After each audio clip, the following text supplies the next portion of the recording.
What is self-improvement? A lot of people misinterpret the real goal of self-improvement and they just use it as a excuse to not get better at anything and just stay comfortable with where they're at, calling us obsessed with ourselves, narcissistic, all that bullshit. That's not true. What self-improvement is trying to get better and exceed physically, mentally, spiritually, emotionally, and financially. So these five things are the key components and what you can improve in. And I think these are very important things in life. It's basically what life is. These are the five bases at which you are measured at, right? Physically, your bodily strength and your appearance. Mentally, how well you're able to clearly think and have positive thoughts. Spiritually, how well you're connected to the universe and able to ask for things which are then granted to you, and your connection to God or whatever you believe in. Financially, obviously, money.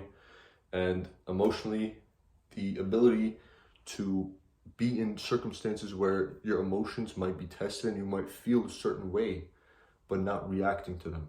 So these are the five key components. And we are simply just trying to get better at them. I don't want to keep this video too long because you could go on about hours about each, but I'm going to break down simply and quickly what you can do to start today if you want to join self-improvement. These five things. Physically, do you have a floor? Yes, you do. Push-ups.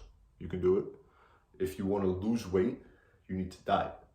There's a whole, there's like a million videos you can find on diet. What I recommend you to stay away from is sugar, flour, and junk food if you want to lose weight and start adapting more healthier foods like chicken protein with some rice and broccoli. If you eat that for your lunch, you'll be great. If you really, really want to lose weight, fast for breakfast, don't have breakfast, and then have that late lunch.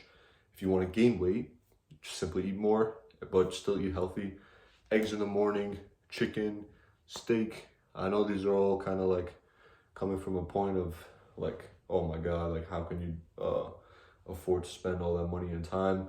But it will literally be cheaper if you go out and buy it and come back and cook it in your own home than if you're like outside every single day buying bullshit food.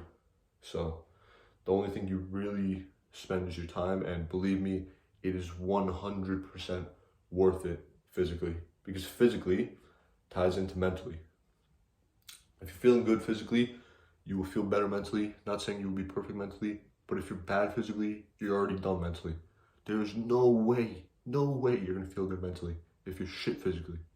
So that's very important. Secondly, we're gonna snowball right into mentally.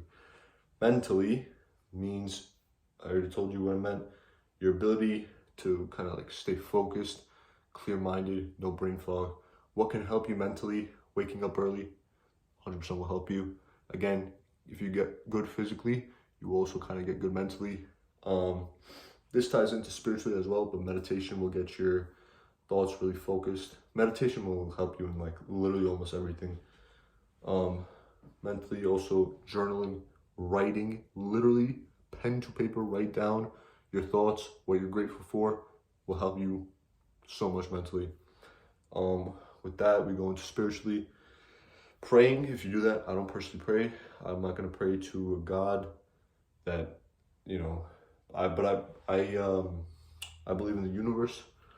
I believe that the universe is real. I believe the vibrations are real, energy is real, and all these things, vibration, energy, and your connection to God is increased when you stop all the bad habits that you've been going on and start to self-improve your life.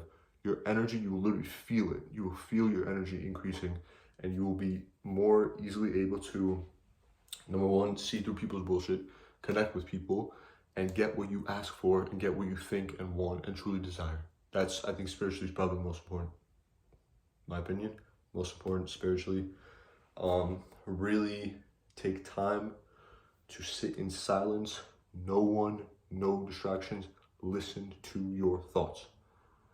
And breathe in and breathe out, listen to your breath, only pray if you need to.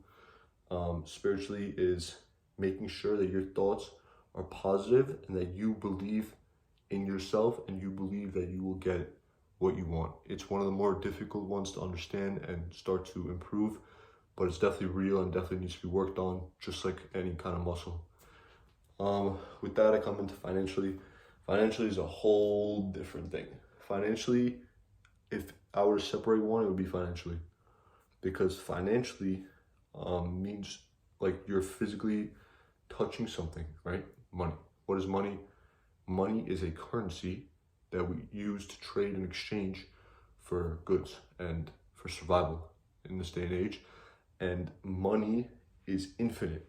So it's a difficult topic to talk about, because if you want to live an abundant life, you need money. If you want to live a life where you don't have to ever sell like who you are, sell yourself, have to look up to people, you're gonna need money. I think it's a very important thing to have money. Money, no matter what.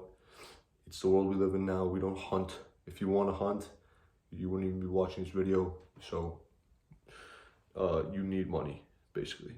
You don't want to be someone who's in a difficult financial situation. It's not fun. It's not fun to not be able to take care of yourself, your health, because you don't have this money. It's something that you need to educate yourself on, no matter how scary it might be originally, and then start to put the pieces together and find out where money flows and how you can obtain it. And finally, it brings me to emotionally. You simply need to be put into more situations where you're tested emotionally, more heartbreaks, more losses, more L's, things that really put you in an emotional situation. If you're like into sports and you're really have a close game where it's really intense and you end up winning or you end up losing, it's better to lose, honestly, because then you have that feeling, that gut feeling. Emotionally is all in your gut, in your like throat when you're about to like cry. These are the feelings where we like truly never want to feel again. And if you're not able to control it, you're just gonna be like a child, like a baby.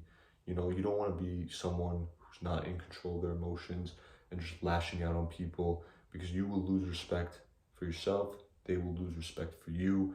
You will regret it later. You'll be like, man, like I ruined this opportunity because I couldn't control my emotions. It's something that comes with practice of being in difficult scenarios. I can give examples, but I'm sure you have your own. You've probably gone through heartbreaks, you've probably gone through losses.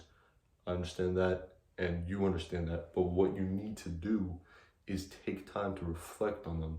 If you're just going through them in the moment and then moving on with your day and just forgetting about it, or like partying, getting drunk, just trying to ignore the problem itself, how are you going to grow? You're never going to grow like that. So what you need to do is confront it after you're done feeling it and think about, why did I feel like that? How can I do something different in that scenario? And how am I going to better myself now so I could change? 5 principles, self-improvement. Hope you enjoyed.